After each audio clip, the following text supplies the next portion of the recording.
কারণ সিদ্দিক আকবরের সাথে তুলনা চলে না। আল্লাহ কয় যদি পয়গম্বর বানাইতাম আমি সিদ্দিক আকবরের রসুলের পরে পয়গম্বর দিতাম। ওই সিদ্দিক আকবর জমিনে থাকা অবস্থায় দুনিয়াতে শেষ 3 দিন আগে, পূর্বে 3 দিন আগে উনি কি করলেন? চোখের পানি জড়াইয়া গড়াইয়া কান্দে কান্দে কান্দে সাহাবায়ে কেরামদেরকে বলল, যাও তোমরা হযরতে মাওলা আলী কারামুল্লাহ ওয়াজহাহুকে ডাক দাও। কেন ডাক দিতাম? কেন ডাক দিতাম? এই জন্যে ডাক দাও, আমি সিদ্দিক আকবর আর বেশিক্ষণ দুনিয়াতে নাই। কথাটা লক্ষ্য করবেন মনোযোগ। কেন? আমরা নবীর পাগল বাবা। আরে কোথায় সিদ্দিক আকবর? উনাদের সাথে কারো তুলনা হয় না। উনি এমন একজন সাহাবী ছিলেন রে, যিনি কামলিওয়ালা নবীর পাশে শায়িত আছে, যিনি নবীর প্রেমে কাল সাপের বিষ শরীরের মধ্যে সরাইয়া শরীরটা নীলবর্ণিত হইয়া গেল, তবু উহু শব্দ নবীর প্রেমে করে নাই। আমরা লাড়ি দিয়ে বাড়ি দিলে দমুর মারম, ব্যথা পাওয়ার কারণে, দুঃখ পাওয়ার কারণে। আমরা কোবাইতে যদি কেউ আসে নবীর প্রেমে, জীবন বাঁচাইতে যায় তার কাছে মাপ চাইমু। কিন্তু সিদ্দিক আকবর কয়, জীবন গেলে জীবন পাওয়া যাইব, ইমান গেলে ইমান পাবো না। নবী গো, কাল সাপ কেন গো? আর মারাত্মক বিষাক্ত সাপ যদি আমার কলিজায় আঘাত মারে, তুমি রসুলের নাম আমি ছাড়তে পারি না। তাকবীর, নারে রিসালাত, আহলে সুন্নাত ওয়াল জামাত। খুব খেয়াল করে বসে যাবেন বাবারা। যথেষ্ট তাবারুক আপনাদের জন্য করেছে। আমি মাত্র আলোচনার পয়েন্টে ঢুকতেছি, কারণ একটু সময় না দিলে হবে না। কেন? ওনার দিকে গেলাম, ওই গাউসে বাকের কথা এই জন্যে বললাম, উনি চিনেছে, চিনেছে, বুঝেছে, যার কারণে কথাটুকু বলেছে। আমাদের এরা কেমন? এরা মাইন্ড করবেন না বাবারা। এরা যদি কোনো রকম ক্ষমতা আসতে পারে, ক্ষমতায় যদি এরা যাইতে পারে, নিশ্চিত দেখবেন মাজার আর রাখবে না। কথা কন না কা? এই জন্য অনুরোধ করি বাবা, এখনো সজাগ হয়েন, দলের জন্য ইমান নষ্ট করেন না। কথা কন না। আমি কোন দলের পক্ষ না, শুধু একটাই বলবো, এমন একটা দলকে ভোট দিবেন যারা মিলাদুন নবী মানে, যারা মিলাদুন নবী করেন, যারা মিলাদুন নবীর পক্ষে স্লোগান দিব, পতাকা উড়াইব, সে শত্রু হইল তারে বুকে নিতে হবে, কারণ নবীর কারণে। আপনারা নবীর ভালোবাসাদের ছোট মনে করেন না, কারণ আপনারা সব আপন জনেরা কবরে রাইকা যাইব। নবী কামলিওয়ালা ডাক দিয়া কয়, উম্মত রে, সব যদি পর হইয়া যায়, আমি নবী তোর কবরে হাজির হইয়া যাইব। সালাতুন ইয়া রাসূলুল্লাহ আলাইকুম। বসলে ভালো হবে। সালাতুন ইয়া রাসূলুল্লাহ আলাইকুম।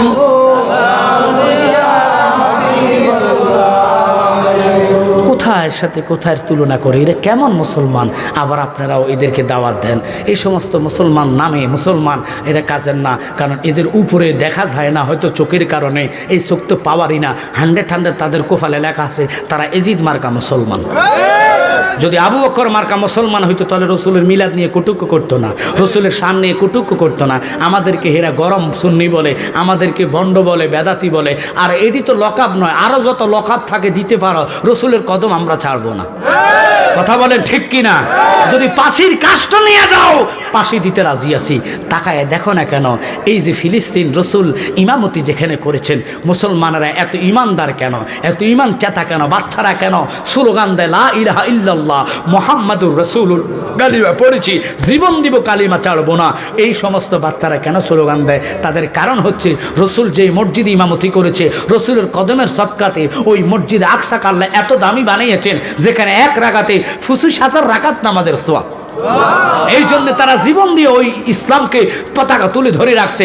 যতই পারমাণবিকের ভয় দেখাও না কেন, যতই গুলি করো না কেন, ইমানদারদের ইমান নষ্ট করা যাবে না। কারণ এরা তো দরজালের গ্রুপ, এরা রোহিঙ্গা মার্কা মুসলমান। কারা? ওরা মুসলমান না, ওরা ইহুদি। রোহিঙ্গাদেরকে যেইভাবে আমরা জায়গা করে দিয়েছি, ওদেরকে ফিলিস্তিনি তারা জায়গা করার কারণে আজ ওরা ওদের ফিরার কোনার জায়গা নিয়ে পুরা ফিরাটা দখল করার চেষ্টা করতেছে। এই ধরনের মুসলমানও বাংলাদেশে আছে কি নাই? জোরে বলেন, আছে কি নাই? দরুদ পড়ুন, আল্লাহুম্মা সাল্লি মাওলানা মুহাম্মদ ওয়ালা আলে সাইয়্যিদানা বাজান লক্ষ্য করবেন কেন কথাটা বললাম এই জন্য সিদ্দিক আকবরের ইজ্জত আজমত সম্মান কেমন কেমন উনি কেঁদে কেঁদে কয় ও মাওলা আলী রে আমি চলে যাচ্ছি বেশিক্ষণ আর দুনিয়াতে নাই আমার শরীর বলতেছে আমি চলে যাব আল্লাহু আকবার তবে তোমারে আমি বলি বাজান ও লক্ষ্য করেন মনোযোগ অন্তরের কান লাগান আমার দিকে মনোযোগ আপনারা কষ্ট হচ্ছে মনে হয় বেশি সিদ্দিক আকবরের কথাটা আলোচনা হবে ওনার উপরে উনি কি করে দেখেন শুনে নেন মাওলা আলীর কাছে কেঁদে দিলেন আলী রে ও আলী তুমি তো বেলায়েতের সম্রাট তোমার ছাড়া কেউ বেলায়েত পাইতো না নবী বলেছেন আনা মাদিনাতুল ইলমে ওয়া আলিকুন বাবুহা তুমি ইলমে শরীয়ত ইলমে তরিকত ইলমে হাকিকত ইলমে মারফত চারটার দরজা একটা তুমি দরজা আমারে বলে নাই ওমর রে বলে নাই ওসমান রে বলে নাই তুমি আলী দরজা আলী আমি তোমারে একটা কথা বলি আমি চলে যাইবো আলী রে ও আলী তুমি আমারে দয়া করা আমারে শেষ বেলায় গোসলটা দিতে পারবানি আলী ডাক দিয়ে কয় কেন আমার কথা বললেন এখানে তো হযরতে ওমর আছে ওসমান জিন নুরাইন আছে এবার মাওলা আলীর কথা শুনিয়া বাবা লক্ষ্য করবেন সিদ্দিক আকবর কেঁদে কেঁদে বলে তুমি কি জানো না আল্লাহর হাবিব ইন্তেকালের পরে তোমার এই দুটা হাত দিয়া নবীর জেসে মোবারক রে 200 তোমার হাতের মধ্যে নবীর জেসে মোবারক লাগছে ওরে আলী ওই হাতটা যদি আমি সিদ্দিক আকবরের দেহের মধ্যে লাগে গো আমি সিদ্দিক আকবরের দেহ মাটি খাইতে পারে না আল্লাহু আকবার বলেন সাহাবী কেরামের আকীদা কি আর আমরা দেশের মুসলমান হইয়া 30 পারা কোরআন হাফেজ নাম দিয়া দাওরা ফাঁসের মুফতি লাগাইয়া ওরা বলে সিদ্দিক আকবরের সম্মানের চেয়েও আমলের চেয়েও ইবাদতের চেয়েও তার ইবাদত বড় এই সমস্ত হুজুরদেরকে না খাওয়াইয়া ল্যাংরা বিলে কুত্তারে খাওয়ান পালাস এদেরকে দাওয়াত দেওয়া হারাম কারণ এদের চেহারার মধ্যে এজিদের চেহারা বাসে কথা বলেন ঠিক কিনা পাক্কা নামাজি নামাজের অভাব নাই লেকিন লাভ হবে কি ফাওয়াইলুল লিল মুসাল্লিন কথাটা কার যতই নামাজের গাঁটটি করো না কেন তুমি নামাজি জাহান্নামী কারণ তোমার ইমানে ভাইরাস কথা বল না কা দলিল আমি দিচ্ছি লাইসাল বিররা আন তুওয়াল্লু উজুহাকুম কিবলাল মাশরিক ওয়াল মাগরিবে ওয়ালাকিন্নাল বিররা মান আমালা বিল্লাহ যেই নামাজি ঈমান নাই রাসূলের প্রেম ভালোবাসা নাই ওই নামাজ আল্লাহ দেখবে না কারণ ওরে 9 লাখ বছরে ইবাদতে মকরুমে না লতি পাই আদম সেজদা না করিতে তার নামাজ বলে যায় ঠিক কি না ওই শয়তানের মতন নামাজ হইয়া যাইব বাজান বলতে চাইছিলাম পাওয়ার ক্ষমতা আল্লাহর ওলিদের কি বাইজিদ মুস্তাফি যিনি একজন পাওয়ারফুল আল্লাহর ওলি ছিলেন উনার ক্ষমতার সিদ্দিক আকবরের ক্ষমতা কইলে হবে না বাইজিদ ধ্যানে বসে মুরাকাবা মুশাহাদা করতেছেন ও আব্বা লক্ষ্য করবেন বাইজিদের কথার দিকে আমি যাইতাম না গেলাম এই জন্যে সিদ্দিক আকবরের পাওয়ার ক্ষমতা বুঝাইতাম কোনো ওলির সাথে সিদ্দিক আকবরের ক্ষমতার তুলনা হয় না চলে না আমার দিকে লক্ষ্য বাইজিদ মুরাকাবা করতেছে মুরাকাবা কারে কয় জানেননি মুরাকাবা বলা হয় যারা মুর্শিদ ধরেছেন পীর ধরে ফিরে থেকে অনুমতি নিয়া ফির থেকে জেনে ও বাবা ফানাফিল্লা ফানাফিসাক বাকাবিল্লা বাকাবির রসুল ওই দরজাগুলায় কেউ যদি পান লাভ করেন ওই ফানাফির রসুলের দরজা গেলে চক্ষু বন্ধ করতে দেরি গো আমার কামলিওয়ালা নবীর দেখতে দেরি না বাজান বাইজিদ মুরাকাবা বসে বসে জিকির করতেছে লা ইলাহা ইল্লাল্লাহ লা ইলাহা এই জিকির অবস্থায় বাইজিদ রে কে ডাক দিয়া কয় বাইজিদ তুই জিকির করস ভালো কথা এখানে না চলে যাও তুমি মন্দিরে বাইজিদ কয় কি কইলে আর মন্দিরে তো থাকে হিন্দুরা মন্দিরে যায় বৌদ্ধরা মন্দিরে যায় খ্রিস্টানরা তুমি কেন আমার ওই দিকে যাওয়ার কথা বলতেছ এই কথাটার সাথে সাথে বাইজিদ কয় এটা তো সম্ভব না। আব্বা সারাদিন মোরাকাবার পরে রাত্রে যখন হলেন তাহাজ্জুদ মানে ফজরের নামাজের আগে, আব্বা তাহাজ্জুদের আগে ঈশার পরে উনি নামাজ পড়ে তাসবিহ তাহলিল করে ঘুমাইলেন। ঘুমের মধ্যে মাওলা খাব দেখাচ্ছে, খাবে মানে স্বপ্নে দেখাচ্ছেন, বাইজিদ দেরি করো না, তাড়াতাড়ি তুমি চলে যাও হিন্দুদের মন্দিরে। কেন যাইতাম? কয় তুমি যাও, এদেরকে ইসলামের দাওয়াত দিবা, মুসলমান বানাইবা। খোদা আমার দ্বারা সম্ভব না, আমি একা। কয় তুমি একা না, আমি তোমার সাথে আছি। বলেন তো মাওলা থাকলে একা হইলে পৃথিবীটা একদিকে গেলে ফারা যাইবনি? মাওলা যার সাথে তার পাওয়ার আলাদা। এবার কথাটা বলতে দেরি, ওই বাইজিদ সাথে সাথে ফজর পড়িয়া চলে গেলেন মন্দিরে। 2 থেকে 2.5 লক্ষ মানুষ মন্দিরে ছিলেন তখন। ওই ঠাকুর পূজা করতেছেন, বাইজিদ দাঁড়াইয়া লা ইলাহা ইল্লাল্লাহর জিকির তাদের মধ্যে করতেছে। এবার কি করলেন, ঠাকুরটা ডাক দিয়া কয় তার ধরে মাথাটা থেকে মাথা তার মস্তক আলাদা করে দিতে হবে, দেহের মধ্যে কল্লা রাখা যাবে না। বাইজিদ কয় আমি জিকির করবো, কেল্লা তো তোরা ফালাইতে পারবি না, কারণ খোদা আমার সাথে আছে। এবার ওই ঠাকুর কয় ঠিক আছে, তুই যে এত পাওয়ারফুল আল্লাহর ওলি দাবি করছ, আমি তোমার আজকে পরীক্ষা করবো। কি পরীক্ষা? কয় প্রশ্ন করবো, যদি প্রশ্নের উত্তর দিতে পারো তাহলে আমি এখনই কালিমা পড়ে মুসলমান হইয়া যাইব। খেলা কার? জোরে কোন কার? কি খেলা খেলাইছো দয়াল রে, ও দয়াল খেলা চমৎকার, নাফাকে মানুষ বানায়া বসাইছো বাজার রে, কি খেলা খেলাইছো দয়াল রে। আল্লাহু আকবার বলেন। বাইজিদ কত হলে আমার শর্ত আছে, প্রশ্ন করবা যতগুলা লাগে কতগুলা করবা, যতদিন পারা প্রশ্ন করবা, উত্তর দিমু, ওয়াদা কর মুসলমান হইবানি। জবান দিলাম, ওয়াদা করলাম।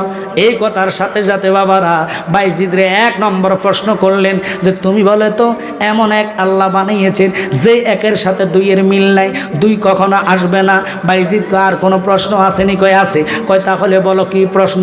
কয় এমন 2 যেই 2-এর সাথে 3-এর মিল নাই। কয় তাহলে আর কোনো প্রশ্ন আসেনি? কয় আছে। এমন 3 যেই 3-এর সাথে 4-এর মিল নাই। কয় এমন 4 যেই 4-এর সাথে 5 নাই। এমন 5 যেই 5-এর সাথে 6 আসবে না। এমন 6 যেই 6-এর সাথে 7 আসবে না। এমন 7 যেই 7-এর সাথে 8 আসবে না। এমন 8 যেই 8-এর সাথে 9 আসবে না। এমন 9 যেই 9-এর সাথে 10 আসবে না। কথাটা হিন্দু ঠাকুর প্রশ্ন করতেছে, যেই এমন 12 যেই 12-এর সাথে 13 আসবে না। এমন 13 যেই 13-এর সাথে 14 আসবে না। এমন 14 বলো কোন কোন 14? এই 14টার উপকার কি জানাইতে হবে। এরপরে বলতেছে বলো রে বাইজিদ, আল্লাহ একটা গাছ তৈরি করলেন, ওই গাছের 12টা ঠাইল, প্রত্যেকটা ঠাইলের মধ্যে 30টা পাতা, প্রত্যেকটা পাতার মধ্যে 5টা করে মুকুট। এটা কোন গাছ আমারে বলো। কার কোনো প্রশ্ন আসেনি? কই আছে। কই বলো তো ব্যাঙে কেন ম্যাগো ম্যাগো কয়? এটা কি কইয়া ডাক মারে ব্যাঙে? ম্যাগো ম্যাগো ম্যাগো কয়নি, ব্যাঙে ডাকেনি। ওই ডাকটা কি বলো তো বাইজিদ? বাইজিদ আর কি প্রশ্ন আছে করো, এগুলো আমার জন্য ফানিবাদ, কিছু সমস্যা নাই, যা প্রশ্ন করবে এগুলো আমি জানি, তবে ওয়াদা করতে হবে মুসলমান কালিমা তোমরা গ্রহণ করতে হবে। আগে প্রশ্নের উত্তর দাও। কয় বলো তো বাইজিদ, আজান দিলে কুত্তা কেন গাও ডাক মারেনি? বহু জায়গা কুত্তা দেখবেন গাও করে ডাক মারে। বাইজিদ বলো তো কুত্তা কেন ডাক মারে? কয় এটা জানি, বল আর কি প্রশ্ন আছে? বাইজিদের প্রশ্ন করে, বাইজিদ রে বলো তো দিন যখন আসে রাতটা কই যায়? রাত আসলে দিন কোথায় যায় আমারে বলো দাও। বাইজিদ আর কোনো প্রশ্ন আসেনি? কই আছে। কয় তাহলে বলো। কয় 2 নম্বর প্রশ্নটা হলো, ও বাইজিদ বলো তো আসমানের সাফি কি জান্নাতের সাফি কি? বাইজিদ কই এটি সহজ, আর কি আছে বলো। কই তাহলে বলো পৃথিবীতে এমন একটা কবর আছে যে কবরটা কবরওয়ালা লোকের লইয়া দৌড়াদৌড়ি করে। জোরে কোন আল্লাহু আকবার। আর একটু বড় করি কোন ইয়া রাসূলুল্লাহ। তাহলে বুঝা গেছে আপনাকে বড়ুরাতে কবরওয়ালাকে নিয়ে কবর দৌড় দেয়। কথা কন না খা হিন্দু বেড়া এত কথা জানে কেমনে? বাইজিদ কয় এটাও আমি জানি। সুবহানাল্লাহ পকেটে থাক। সকালবেলা এটা দি পরোটা খাইন, কিপটা দেখছি আপনাকে দেওয়ার মতন দেখছি না। এমনি চাইয়ে রয়েছেন সুবহানাল্লাহ বাইরো না। সুবহানাল্লাহর সাথে আল্লাহ সগীরা গুনাহ মাফ করে দেয়। এই না ভালো লাগে, যত মুখ বন্ধ রাখবেন শতান আপনার থাপড়াইবার কবি ঘুমা। এটা সুন্নিদের আকীদা, কথা কন। আর ওহাবিরা কয় নবী মরে গেছে, এই ওহাবিগো আকীদার কথা শুনাইয়া দি। ওহাবিরা যতই কবি লামাজাবিরা আহলে হাদিসেরা, এই বিশেষ করে কমিল লোকেরা যারা কোন নবী রওজা মোবারকে জিন্দা নাই, ফাতলা জুতা দিয়ে গালের মধ্যে ফিরাইবেন শুধু, ফিরাইবেন শুধু, যেদিকে ফিরবে এদিকে শুধু মারবেন, যেদিকে ফিরবে এদিকে শুধু মারবেন, যত মারবেন তত সওয়াব। কারণ রসুলের বেয়াদবদের কোনো এইভাবে ছাড় দেওয়া যাবে না। আল্লাহর হাবিব যে জিন্দা, এর প্রমাণ হয়েছে আল্লাহ নিজে নামাজের ভিতরে সালাম দিয়ে দিয়েছে, কথা কন ঠিক কিনা? কিয়ামত পর্যন্ত নামাজ আমরা সালাম দিব। এবার আসেন এই কওমি অঙ্গনের বড় একজন আলেম, যার নাম হলো নজরুল ইসলাম কাশিমি। ওনার মতন ব্যক্তি, উনি রসুলকে জিন্দা হায়াতুন নবী বলেছেন। যেমন কুয়েতের একজন রেফাই, উনি বড় একজন আলেম বুজুর্গানে দিন ছিলেন। উনি কি কইলেন জানেন? উনি বলতেছে আল্লাহর হাবিব রওজা মুবারকে জিন্দা, শুধু জিন্দাই না, রসুলকে কুয়েতের বড় একজন রেফাই সালাম দিলেন, আসসালাতু ওয়াসসালামু আলাইকা সাইয়্যিদি ইয়া রাসূলুল্লাহ। এই কথাটা বলার সাথে সাথে আল্লাহর হাবিব রওজা মুবারক থেকে ওয়ালাইকুম আসসালাম ইবনি, ও আমার বেটা, সালাম দিলাম, উত্তর দিয়ে দিলাম, যা বেটা তোকে, সুবহানাল্লাহ বলেন। কথাটা বলার সাথে সাথে ওই বড় একজন রেফাই, উনি একজন বুজুর্গ আনে দিন, উনি বলে ইয়া রাসূলুল্লাহ, নবী গো, আমি আপনার কদমে এসে সালাম দিলাম, জবাব দিলেন, উত্তর পাইলাম, তবে আমার কলিজাটা ঠান্ডা হতো, আপনি রসুল যদি হাত মোবারকটা বাড়াইয়া দিতেন, আমি আপনার হাতে চুমুক হয়ে হিনশিপ করে মোসাফা করে আমার জীবন ধন্য করিতাম। দুনিয়া দেখে ফেলেছে রসুলের হাত মোবারক বাহির হয়ে গেছে, সুবহানাল্লাহ কইতেন না? আরে বাবা, এটার চেয়ে বড় ধরনের ঘটনা আমাদের বাংলাদেশে ঘটে গেছে। কোনটা জানেন?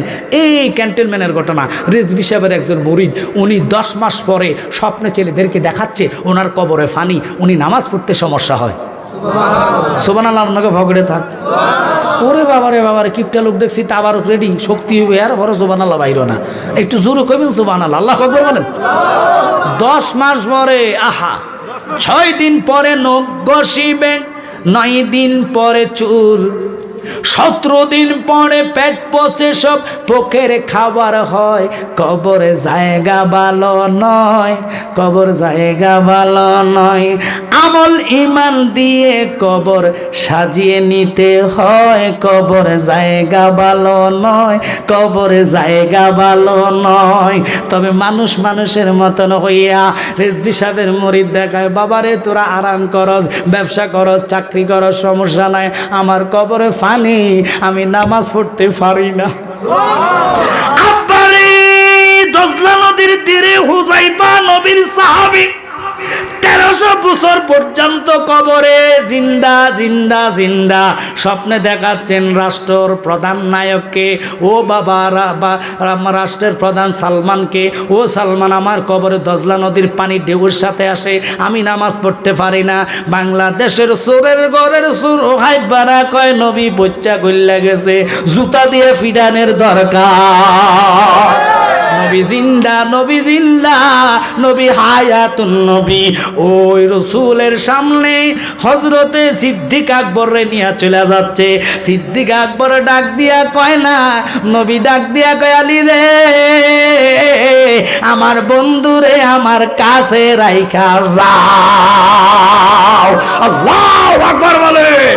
ওই আল্লাহর হাবিবের আজমতে, ইজ্জতে, সম্মানে আমি রেকর্ডটা আপনাদেরকে শোনাচ্ছি, একটু সময় আমাকে দিবেন। তবে শর্ত হলো এই 17টা প্রশ্নের মধ্যে মাত্র 5 নাম্বারের প্রশ্ন কইলাম, ওয়াজ আমি পুরোটাই করব, তবে আপনাদের আকর্ষণ দিল মন লাগবে। এই ওয়াজ ওদিকে নিতে হলে অনুরোধ থাকবে, আশেকে মুস্তফা, আশেকে আউলিয়া হয়ে আজকের এই সুন্নি কনফারেন্সে হাজারো লোকের দরকার নাই, একজন প্রতীক যদি দাঁড়ান যে হুজুর আমার মা নাই, আমার বাবা নাই, মা বাপকে ভালোবেসে আল্লাহর রসুলের মহাব্বতে আমার এই মাহফিলকে প্রতি বছরের ন্যায় আমরা বড় করতে চাই। হয়তো এটা তাহির হিসাবে আসতে পারে, হয়তো এটার মধ্যে আলাউদ্দিন জিহাদি হিসাবে আসতে পারে, বিশেষ করে ওলিউল্লাহ আশিকি ভাই আসতে পারে।